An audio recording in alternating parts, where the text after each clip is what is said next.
Ya Nabi salam alaika, Ya Rasul salam alaika, Ya Habib salam alaika, salawatullah alaika.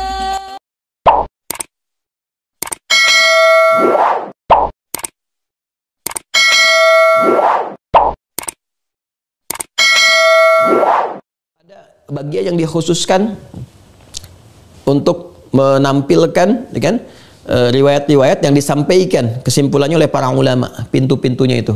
Ya, jadi kita kan dapati contoh-contoh dari Nabi nih, contoh-contohnya pintu salat, pintu jihad, pintu sedekah dan seterusnya. Nah, nanti dikumpulkan lagi tuh.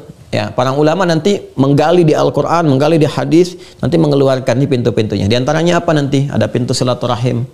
Tuh. Pintu zakat, pintu haji, ya kan belum disebutkan di hadis ini. Nanti di hadis-hadis yang lain kita akan temukan, ya kan? Jadi nanti yang sudah berhaji, hajinya mabrur, dijaga sampai meninggal, dipanggil lewat pintu haji. Yang senang zakat, pintunya pintu zakat. Yang senang silaturahim dalam kebaikan, ya kan? Kunjungi teman-teman orang tua misalnya, atau ya ulama-ulama atau orang-orang saleh yang baik-baik. Memang untuk belajar dari kebaikannya. Ya, tapi ada babnya sendiri, nggak boleh maksa. Maksa jadi jelek gitu. Saya sudah mengamalkan hadis, ya tapi lihat konteksnya juga.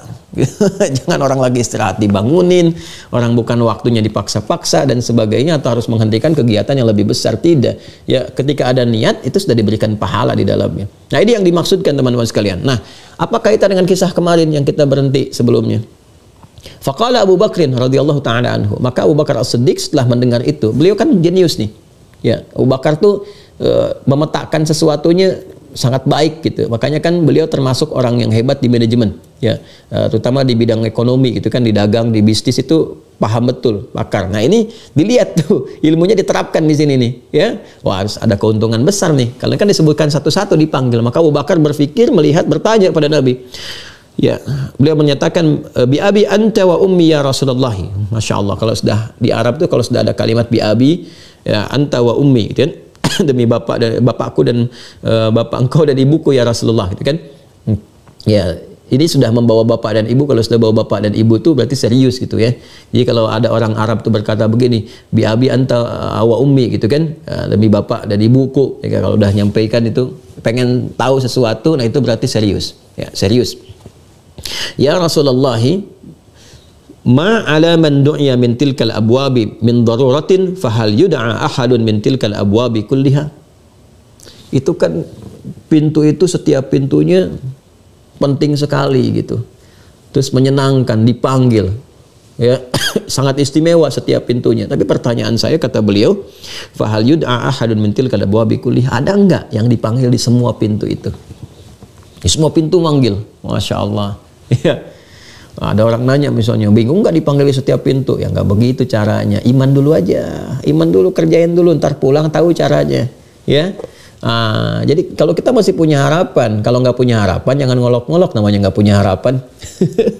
Ini aneh, udah nggak punya harapan ngolok-ngolok. Anda itu kalau nggak beriman, ya misalnya, udah jangan ngolok-ngolok orang beriman, istihza. Ya. Itu ada di Al-Baqarah 14-15 itu. Kenapa? Karena Anda sendiri nggak punya harapan. Nggak punya harapan kan ditanya aja kan nggak jelas. Pulang kemana aja kan nggak bisa jawab. Jadi selesaikan dulu dengan nasib masing-masing gitu. Nanti ketika kembali baru ketahuan. Jadi kalau kita sarankan, makanya kan kita diminta untuk banyak mendoakan. Jadi kita mendoakan tuh, kalau ada orang-orang yang demikian kita doakan supaya dapat hidayah, dapat kebaikan, gitu kan?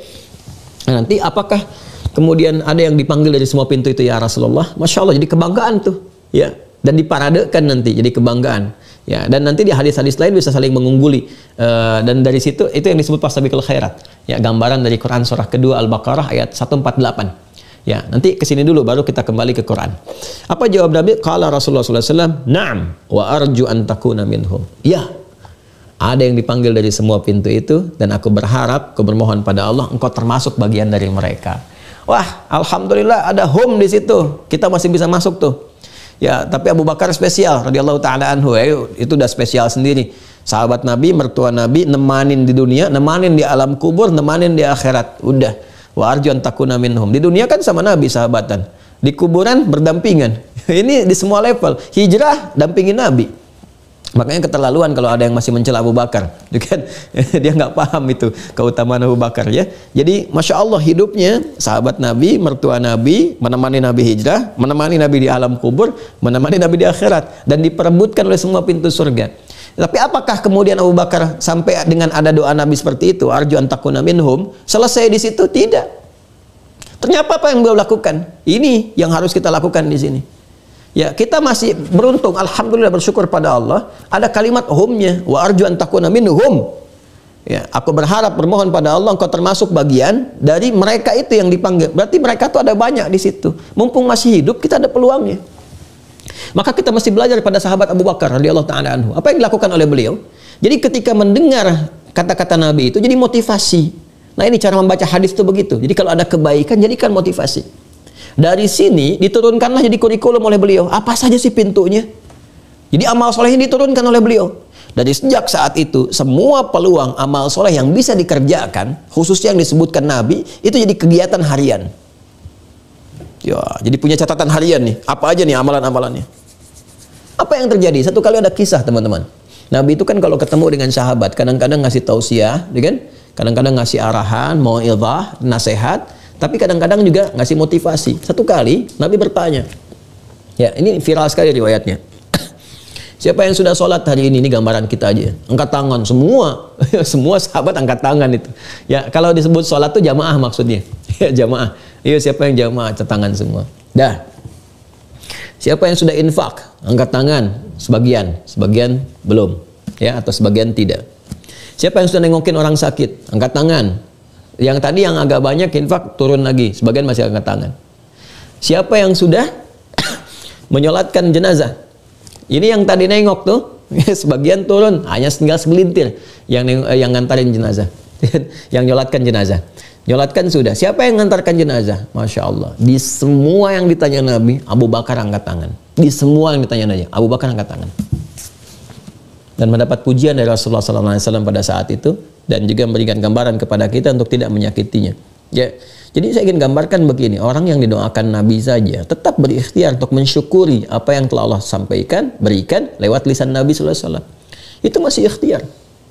Ya, sama persis kan ketika Nabi SAW pun sudah dapat jaminan surga yang sangat tinggi sekali sampai turun surah Al-Kautsar, inna a'tainakal kautsar fashalli lirabbika wanhar inna syani'aka huwal abtar. Kan? Itu jaminannya surga udah diberikan, di dunia pun diberikan kehormatan tertinggi. Siapa yang menyoal diputus oleh Allah semua rahmat Allah. Jadi yang ngolok-ngolok Nabi, yang menjelek-jelekan Nabi dan sebagainya itu diputus dari rahmat Allah Subhanahu wa taala. Inna syani'aka huwal abtar. Siapa yang memusuhimu, menyakitimu, ya Muhammad SAW terputus tuh. Rahmat Allah Subhanahu wa taala. Ya, kalau ada di antara insan mengaku beriman, cepat taubat sampai benar-benar diterima oleh Allah Subhanahu wa taala. Ya? Tapi apakah itu kemudian menjadikan Rasulullah SAW tidak beramal? Tidak. Tetap beliau. Bahkan kalimatnya fashalli lirabbika wanhar. Kalau kamu sudah mendapati itu, syukuri nikmat itu dengan apa? Dengan banyak melakukan penyembahan kepada Allah. Syukurnya hamba itu kan membuktikan penghambaannya. Ya, maka tunaikan, berdoa, banyak salat. Engkau kemudian berderma dengan harta, wanhar berkurban dengan yang terbaik. Nahara itu kan unta. Ya, jadi ternyata teman-teman kalau dapat anugerah itu tambah syukurnya itu dengan tingkatkan ibadah. Bukan diam. Silahkan cek ya kisah viralnya Utsman bin Affan, Abdurrahman bin Auf. Ya nggak usah jauh-jauh lah di kitabnya Imam Nawawi saja. Ya, punya kitab At-Tibyan fi Adab Hamalatil Quran, itu kan kitab dasar. Ya bagaimana Utsman bin Affan, kemudian Abdurrahman bin Auf radhiyallahu taala anhuma jami'an, dan sahabat yang lain yang kaya-kaya banget itu, kebangetan kayanya, itu syukurnya apa? Malam-malam tuh mereka masih terus tahajud, nggak putus tahajud tuh sampai hatam Al-Quran.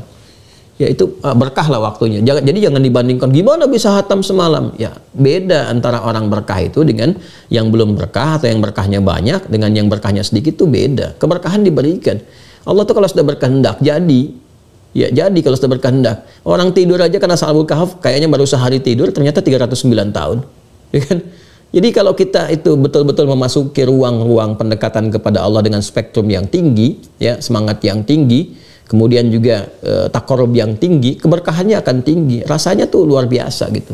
Ya, luar biasa. Nah, ini yang dimaksudkan teman-teman sekalian. Jadi kita simpulkan bahwa yang dimaksud pintu-pintu surga itu, teman-teman sekalian, ya, yang ada 8, itu citranya di dunia diberikan pada amalan. Maka jadikan kurikulum. Seperti sahabat Nabi melakukan itu. Sahabat tertinggi kan Abu Bakar As-Siddiq itu. Ya buat kurikulum dari sekarang. Sekarang pertanyaannya, Ustadz, gimana melatih itu supaya bisa konsisten tuh? Ya, kita harus punya momentum. Siapkan momentumnya tuh. Siapkan semangatnya.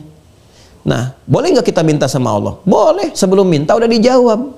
Saking sayangnya Allah kepada kita, dikasih langsung peluangnya. Kapan itu? Ramadan.